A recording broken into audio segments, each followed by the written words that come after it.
bismillahirrahmanirrahiim daawadayaal halkani waa wadani tv.com barnaamijyadii aan noogu barateen haddaba wadani tv.com waxa aan qisooyinka kasoo sheekeynay ay ahaayeen qisooyin aada u fara badan sida shaac ka qaadida siyaasadda Soomaaliya oon horey idinkugu soo sheeko qaaday sida aad ogsoon tihiin qarnigii 20 sano ayaa la gaaray reer galbeedka ugu talagaleen Soomaaliya in dowlad loo dhiso sida aan horey idinkugu soo sheegay in Liberia halka loogu dhisay 14 sano haddaba way dhamaatay xilligii Israa'iilka kookina wuxuu ku soo haray in dowladda ku meel gaarka ah ee shariifka hogaamiyay iyo kooxahan islaamiyiinta ah golaha amaanka ayaa binjo ugu jiro oo la sugayaa labada kooxood kii soo baxo inuu wajaho haddii dowladda ku meel gaarka ay soo baxdo waxa wajihi doono golaha amaanka oo hubka aroos sameyn doono dhihi doono inay soo sharaxa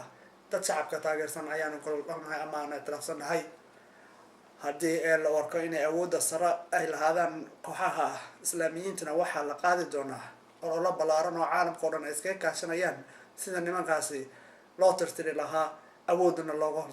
looga qabsan lahaa sidii Taliban oo kale haddaba isku soo wada duub annagoo wadani tv.com ah oo waxaan sameynay barnaamij ah hanaanka nabadda Soomaaliyeed oo noogu talagalay oo aan doonayna inaan ku soo noolayno wadaniyiintii Soomaaliyeed ee ka qustay nabadda dalka Soomaaliyeed haddaba wadaniyiintaasi ayaa maanta jansi u furmay waa halka aan u sameynay in barnaamij aan ballaaran oo aan sameynayno oo ah in la sameeyo ururka ASAD Association Somali Alliance Democracy oo ah isbahaysiga dimuqraadiga Soomaaliyeed inta aan la sameynin laakiin waxaa wadani tv.com ugu baaqaya dhammaan mutacalimiinta ku nool adduunyada oo idil in ay ka soo qayb gali doonaan shirka ballaaran ee aqoon-yahaniinta iyo wadaniyiinta dhammaan aanan dhinacna taageersaneen shirkaasi oo lagu qaban doono cariga Mareykanka sanada 2010 la socda barnaamijyadaasi oo bixi doona jimco kasto dhammaan wadaniyiinta iyo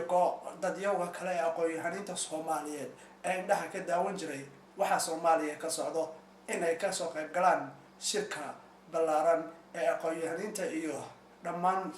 dadka Soomaalida ka dhiibiya ay lagu qaban shirkaasi oo lagu qaban doono cariga Mareykanka waxaa la qaban doonaa sanadkan dhexdiisa waxaana la socon doontaa barnaamijkaasi oo mar jimco kasta bixi doono oo kala socon kartaan wadani tv.com waa mahadsantihiin dhammaan akhyaarta sharafta leh ee wadani tv daawato. Assalaamu calaykum waraxmatullaahi iyo kulan dambe oo ina jimcaha dambe ah.